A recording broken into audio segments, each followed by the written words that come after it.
Hello, ಎಲ್ಲರಿಗೂ ನಮಸ್ಕಾರ. ನನ್ನ ಹೆಸರು ರೇವತಿ. ಬೇಕ್ ಅಂಡ್ ಕೇಕ್ ಶೋಗೆ ನಿಮ್ಮೆಲ್ಲರಿಗೂ ಸುಸ್ವಾಗತ.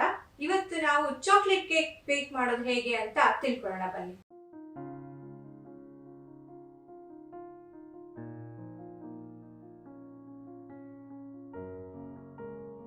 ಬೇಕಾಗಿರೋ ಸಾಮಗ್ರಿಗಳು: 100 ಗ್ರಾಂ ಬೆಣ್ಣೆ ಸಾಫ್ಟ್ ಆಗಿರೋದು, 3 ಮೊಟ್ಟೆ, ಇದು 270 ಗ್ರಾಂ ಶುಗರ್ ಇದೆ, ಕ್ಯಾಸ್ಟ್ ಶುಗರ್, 50 ml ಮಿಲ್ಕ್, ಇದು 50 gram cocoa powder plus 1 tea spoon ಇದರಲ್ಲಿ ಕಾಫಿ ಹಾಕಿದ್ದೀನಿ. ಅದು ಆಪ್ಷನಲ್. ನನಗೆ ಕಾಫಿ ಟೇಸ್ಟ್ ಕೋಕೋ ಪೌಡರ್ ಜೊತೆ ಹಾಕಿದಾಗ ಟೇಸ್ಟ್ ಎನ್ಹಾನ್ಸ್ ಆಗುತ್ತೆ ಅನ್ಸುತ್ತೆ, ಅದಕ್ಕೋಸ್ಕರ ನಾನು ಕಾಫಿ ಪೌಡರ್ ಹಾಕಿದ್ದೀನಿ. ಆಮೇಲೆ ಬೇಕಿಂಗ್ ಪೌಡರ್ 1 ಟೀ ಸ್ಪೂನ್ಗಿಂತ ಸ್ವಲ್ಪ ಜಾಸ್ತಿ, ಅಂದರೆ ಒಂದು ಹೀಪಾಗಿ ತೊಗೊಂಡು ಮಾಡಿ. ಆಮೇಲೆ ಇದು ಸೆಲ್ಫ್ ರೈಸಿಂಗ್ ಫ್ಲವರ್, ಇದು 150 ಗ್ರಾಂ.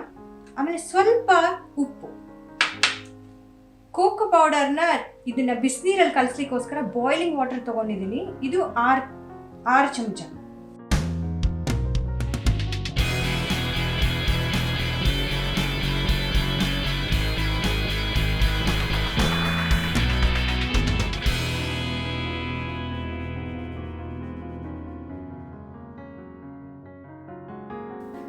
ಈಗ ಮಾಡುವ ವಿಧಾನ: ಫಸ್ಟ್ ಕೋಕೋ ಪೌಡರ್ ಮತ್ತೆ ಕಾಫಿ ಪೌಡರ್ ಏನ್ ತಗೊಂಡಿದ್ವಲ್ಲ ಅದನ್ನ ಸೀವ್ ಮಾಡ್ಕೋಬೇಕು.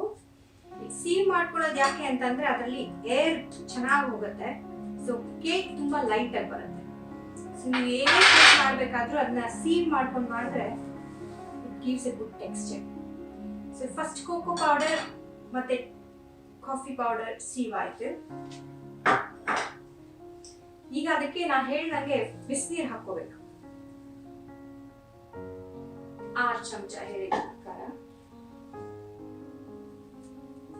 ಆ ಬಿಸಿನೀರನ್ನ ಚೆನ್ನಾಗಿ ಕಲಸ್ಕೊಂಡು ಇದಕ್ಕೆ ನಾವು ಮತ್ತೆ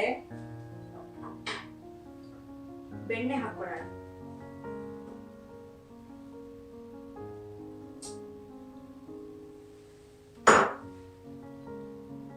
ಆಮೇಲೆ ಶುಗರ್. ಇದನ್ನೊಂದು ಸ್ವಲ್ಪ ಫಸ್ಟ್ ಹೀಟ್ ಮಾಡಿಕೊಂಡು ಆಮೇಲೆ ಎಗ್ಸ್ ಹಾಕೊಳ್ಳೋಣ.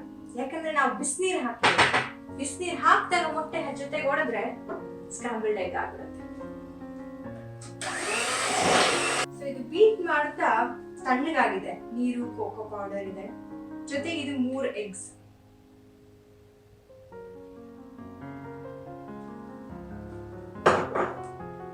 ಹಾಕಿದ್ನ ಮತ್ತೆ ಬೀಟ್ ಮಾಡೋಣ. ಈಗ ಇದಕ್ಕೆ ಹಾಲು,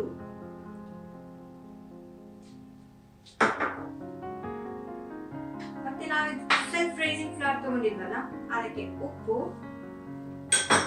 ಮತ್ತೆ ಬೇಕಿಂಗ್ ಪೌಡರ್ ಎಲ್ಲ ಒಟ್ಟಿಗೆ ಹಾಕೊಂಡು ಅದನ್ನ ಸೀವ್ ಮಾಡಬೇಕು.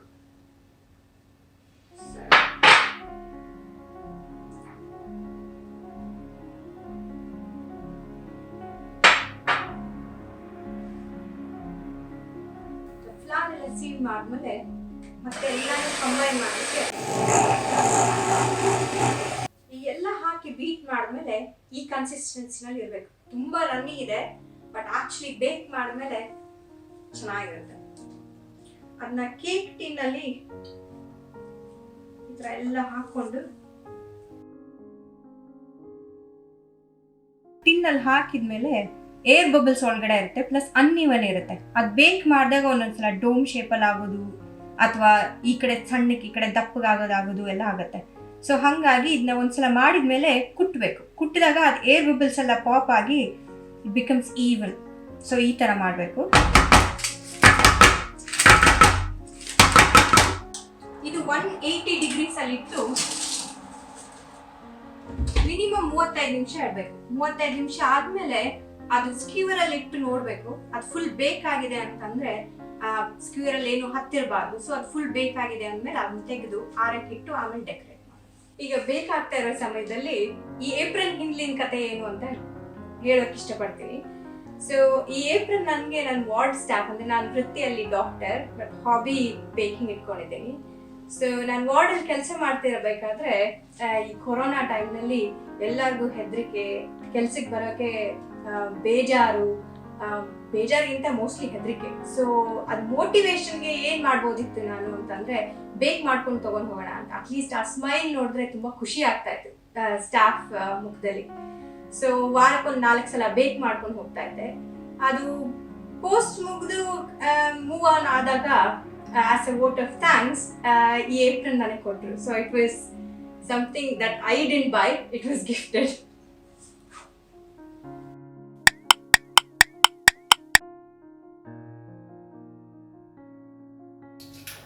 ಸೊ ನಮ್ಮದು ಕೇಕ್ ಬೇಕಾಗಿ 35 ಮಿನಿಟ್ಸ್ ಹೊರಗಡೆ ಬಂದಿದೆ, ಕೂಲ್ ಡೌನ್ ಆಗಿದೆ. ನಾನು ಹೇಳಿದಾಗೆ ಇದು ಸ್ಕ್ಯೂವರ್ ಇನ್ಸರ್ಟ್ ಮಾಡಿದಾಗ ನೋಡಿ ಕ್ಲೀನಾಗಿ ಬರಬೇಕು. ಕೇಕ್ ಯಾವಾಗಲೂ ಈ ಥರ ಡೋಮ್ ಶೇಪಲ್ಲಿ ಬೇಕಾಗಿರುತ್ತೆ. ನಾವು ಡೆಕೋರೇಟ್ ಮಾಡಬೇಕಾದ್ರೆ ನಮಗೆ ಫ್ಲ್ಯಾಟ್ ಲೇಯರ್ ಬೇಕು. ಅದಕ್ಕೋಸ್ಕರ ನಾನು ಈ ಡೋಮ್ ಲೇಯರ್ನ ತಿನ್ನಾಗಿ ಮೇಲೆ ಅಷ್ಟೇ ಕಟ್ ಮಾಡ್ಕೊತಿದ್ದೀನಿ. ಈ ನಮ್ಮ ಕೇಕು ತುಂಬ ದೊಡ್ಡದಿದೆ.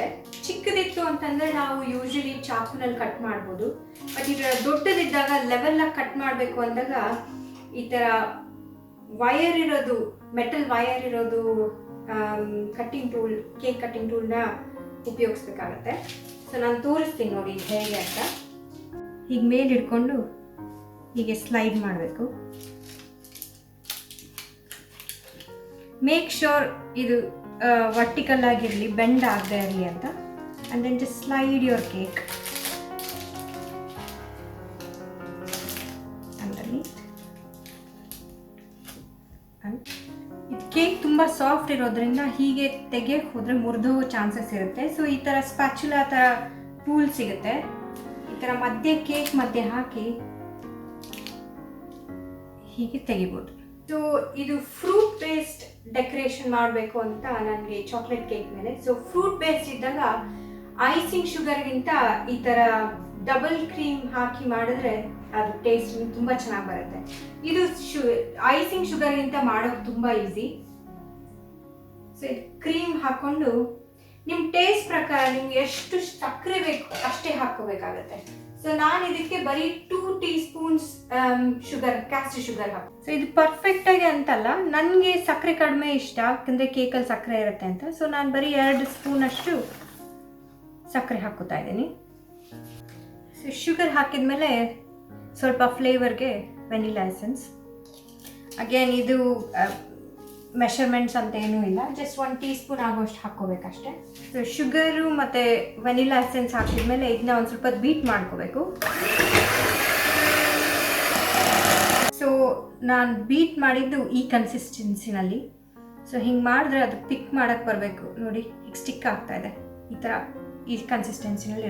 ಈ ಬೋರ್ಡ್ ಮೇಲೆ ನಾನು ಸ್ವಲ್ಪ ಐಸಿಂಗ್ ಹಾಕ್ಕೊಂಡಿದ್ದೀನಿ. ಈಗ ಹಾಕ್ಕೊಳೋದ್ರಿಂದ ಕೇಕು ಫರ್ಮಾಗಿ ಸ್ಟಿಕ್ ಆಗುತ್ತೆ, ನಾವು ಡೆಕೋರೇಟ್ ಮಾಡಬೇಕಾದ್ರೆ ಅಲ್ಲಾಗೋದಿಲ್ಲ.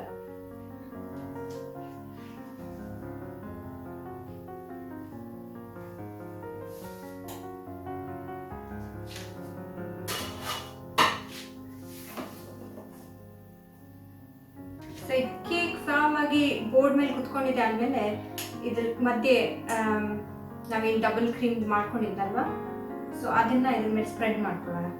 ಸೊ ಈಗ ಹಾಕ್ಕೊಂಡು ಈವನ್ ಆಗಿ ಸ್ಪ್ರೆಡ್ ಮಾಡ್ಕೊಳ್ಳೋಣ.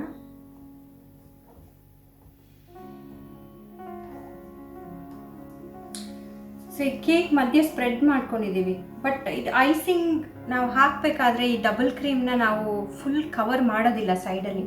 ಸೊ ಅದು ಚೆನ್ನಾಗಿ ಕಾಣಿಸ್ಬೇಕಲ್ಲ, ಅದಕ್ಕೋಸ್ಕರ ಬಾರ್ಡರಲ್ಲಿ ಈ ಥರ ಹಾಕ್ಕೋಬೇಕು. ತೋರಿಸ್ತೀನಿ ಲಾಸ್ಟಿಗೆ ನಾವೆಲ್ಲ ಹಾಕಿದ್ಮೇಲೆ ಅದು ಎಷ್ಟು ಚೆನ್ನಾಗಿ ಕಾಣಿಸುತ್ತೆ ಅಂತ. ಸೊ ಈಗ ಸ್ಪ್ಯಾಚುಲಾ ಮೇಲಿಂದ ನಿಧಾನವಾಗಿ ಈ ಕೇಕನ್ನು ಹೀಗೆ ಸ್ಲೈಡ್ ಮಾಡಬೇಕಾಗುತ್ತೆ.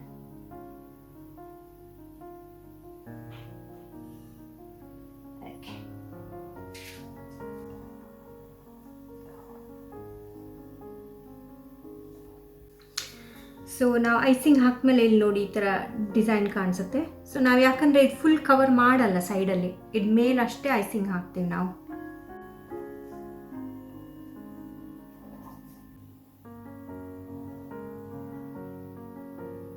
ಈ ಕೇಕ್ ಮೇಲೆ ಈಗ ಡಬಲ್ ಕ್ರೀಮ್ ಹಾಕಿ ರೆಡಿ ಮಾಡ್ಕೊಂಡಿದ್ದೀವಿ. ಈಗ ಡೆಕೋರೇಷನ್ಗೆ ಏನೇನು ಬೇಕು ಅಂತ ನೋಡೋಣ.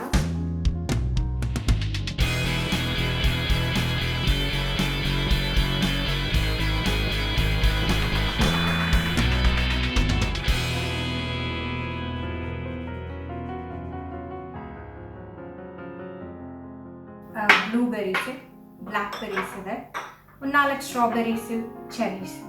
ನಿಮ್ಗೆ ಯಾವ ಫ್ರೂಟ್ಸ್ ಬೇಕೋ ಹಾಕ್ಕೋಬೋದು. ನಾನು ಇದನ್ನು ಚೂಸ್ ಮಾಡ್ಕೊಂಡಿದ್ದೀನಿ. ಜೊತೆಗೆ ಇದು ಎಡಿಬಲ್ ಗ್ಲಿಟರ್, ಗ್ಲೂ, ಆಮೇಲೆ ಸ್ವಲ್ಪ ಪೇಂಟ್. ಇದು ಎಕ್ಸ್ಟ್ರಾ ಫ್ರೂಟ್ಸ್ ಜೊತೆಗೆ ಸ್ವಲ್ಪ ಚೆನ್ನಾಗಿ ಕಾಣಲಿಕ್ಕೆ ಕಾಂಟ್ರಾಸ್ಟ್ ಆಗಿ ಅಂತ ಈ ರೈಸ್ ಪೇಪರ್ದು ಒಂದು ಸ್ವಲ್ಪ ಡೆಕೋರೇಷನ್ ಮಾಡ್ಕೊಂಡಿದ್ದೀನಿ ಈ ಥರ. ಇದು ಹೇಗೆ ಮಾಡೋದು ಅಂತ ಬ್ರೀಫಾಗಿ ಹೇಳ್ತೀನಿ ನೋಡಿ ಈಗ. ಸೊ ಇದು ರೈಸ್ ಪೇಪರ್ ನಾನು ಅಮೆಝಾನಲ್ಲಿ ಆರ್ಡರ್ ಮಾಡಿದ್ದೆ.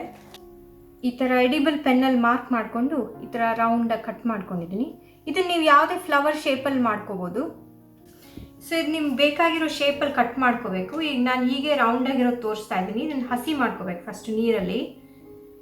ಈ ಥರ ಒಂದು 30 ಸೆಕೆಂಡ್ಸ್ ಬಿಡಬೇಕು, ಅದು ಫುಲ್ ಮೆತ್ತಗಾಗತ್ತೆ. ಸೊ ಇದು ನೀರಲ್ಲಿ ಹಾಕಿದ್ಮೇಲೆ ಈ ಥರ ಮೆತ್ತಗಾಗತ್ತೆ. ಇದನ್ನು ಯಾವ ಶೇಪ್ ಬೇಕಲ್ಲ ಆ ಶೇಪ್ ಮೇಲೆ ಈ ಥರ ಓವರ್ ನೈಟ್ ಬಿಡಬೇಕಾಗತ್ತೆ. ಈ ಥರ ಹಾಕಿ ಓವರ್ ನೈಟ್ ಬಿಡಬೇಕು. ಸೊ ಇದು ನಾನು ರಾತ್ರಿ ಮಾಡಿಟ್ಟಿದ್ದೆ. ಸೊ ಇದು ತೆಗೆದಾಗ ಈ ಪೇಪರ್ ಹಿಂದೆ ಮಾಡಿ ನೋಡಿ ಈ ಥರ ಫ್ಲವರ್ ರೆಡಿ ಇದೆ. ಸೊ ಈ ರೈಸ್ ಪೇಪರ್ ಒಣಗಿ ಬಂದಮೇಲೆ ಈ ಥರ ಬಾರ್ಡರಲ್ಲಿ ಪೇಂಟ್ ಮಾಡ್ಕೋಬೇಕು. ಇದು ಟ್ರಾನ್ಸ್ಪರೆಂಟ್ ಇರೋದ್ರಿಂದ ಹೈಲೈಟ್ ಮಾಡ್ಕೋಬೇಕಾಗತ್ತೆ. ಇದಕ್ಕೆ ಆ್ಯಕ್ಚುಲಿ ನೀವು ಹಸಿ ಮಾಡಿದಾಗ ಈ ವಾಟರ್ಗೆ ಕಲರ್ ಹಾಕ್ಕೊಂಡ್ರೆ ಈ ರೈಸ್ ಪೇಪರ್ ಲೈಟಾಗಿ ಅದೇ ಕಲರ್ ತೊಗೊಳುತ್ತೆ. ಸೊ ಪಿಂಕ್, ಪರ್ಪಲ್ ಈ ಕಲರ್ಸ್ ಎಲ್ಲ ಮಾಡ್ಕೋಬೋದು. ಸೊ ಇದನ್ನು 3 ಡಿಫ್ರೆಂಟ್ ಶೇಪಲ್ಲಿ ಮಾಡ್ಕೊಂಡಿದ್ದೀನಿ ನಾನು. ಇದನ್ನ ಎಡಿಬಲ್ ಗ್ಲೂ ಅಲ್ಲಿ ಸ್ಟಿಕ್ ಮಾಡ್ಕೊಳ್ಳೋಣ.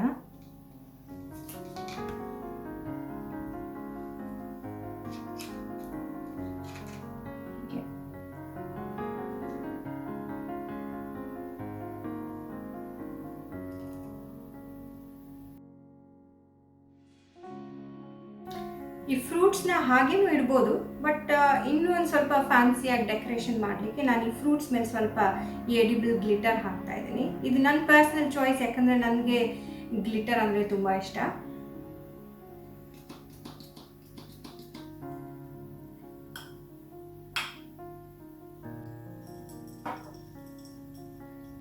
ಸೊ ಈ ಫ್ರೂಟ್ಸ್ಗೆ ನಾನು ಬೇರೆ ಬೇರೆ ಕಲರ್ಸ್ ಹಾಕಿದ್ದೀನಿ. ಇದಕ್ಕೆ ಪಿಂಕ್ ಗ್ಲಿಟರ್ ಹಾಕಿದ್ದೀನಿ, ಇದಕ್ಕೆ ಬ್ಲೂ ಹಾಕಿದ್ದೀನಿ, ಇದಕ್ಕೆ ಗೋಲ್ಡ್ ಹಾಕಿದ್ದೀನಿ. ಎಷ್ಟು ಪ್ರಿಟ್ಟಿಯಾಗಿ ಕಾಣಿಸ್ತಾ ಇದೆ ನೋಡಿ.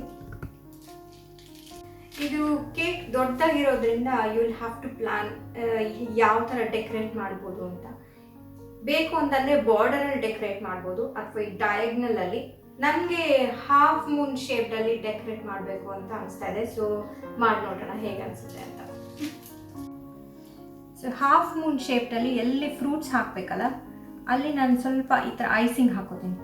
ಆ ಫ್ರೂಟ್ ಸ್ವಲ್ಪ ಲಿಫ್ಟೆಡ್ ಆಗಿ ಕಾಣಿಸ್ಲಿ ಅಂತ. ಇದು ಹೆಂಗೆ ಬೇಕಾದರೂ ಹಾಕೋಬೋದು.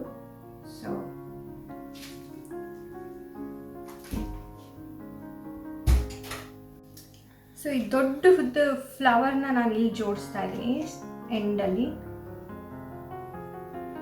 ನನಗದು ಇನ್ನೊಂದು ಸ್ವಲ್ಪ ಲಿಫ್ಟ್ ಬೇಕು ಅನ್ನಿಸ್ತಾ ಇದೆ. ಸೊ ಐಸಿಂಗ್ ಇಲ್ಲಿ ಹಾಕೋತೀನಿ ನಾನು. ಒಂದು ಫ್ರೂಟ್ ಇಲ್ಲಿ ಫ್ಲವರ್ ಇಲ್ಲಿ ಹಾಕೋತೀನಿ. ಈಗ ಫ್ರೂಟ್ಸ್ ಜೋಡಿಸೋದಷ್ಟೇ. ಸೊ ನೋಡೋಣ.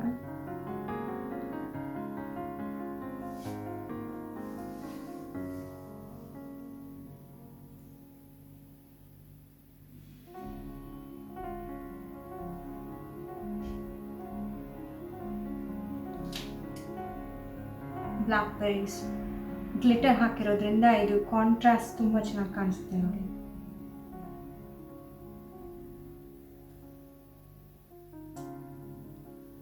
ಸೊ ಒಂದು ಇದ್ರೊಳಗಡೆ ನೋಡ್ಬೋದು.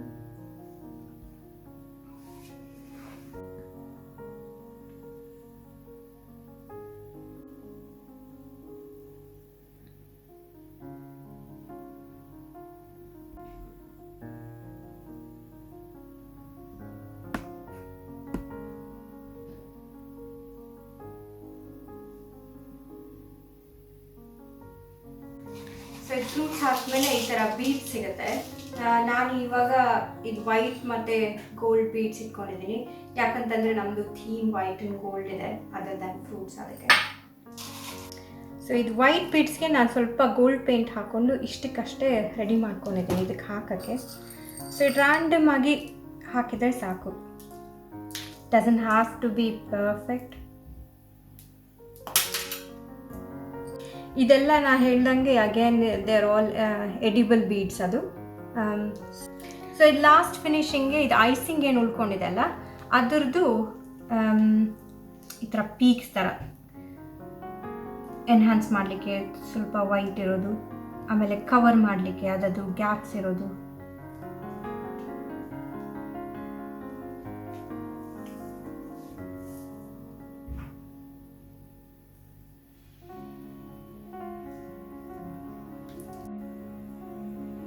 ಆಯ್ತು ರೀ ನಮ್ಮದು ನಮ್ಮದು ಫ್ರೂಟ್ ಡೆಕೋರೇಷನ್ ಚಾಕ್ಲೇಟ್ ಕೇಕ್ ಮೇಲೆ ಸಿಂಪಲ್ ಆಗಿದ್ರು ನೋಡಿ ಎಷ್ಟು ಚೆನ್ನಾಗಿ ಕಾಣಿಸ್ತಾ ಇದೆ.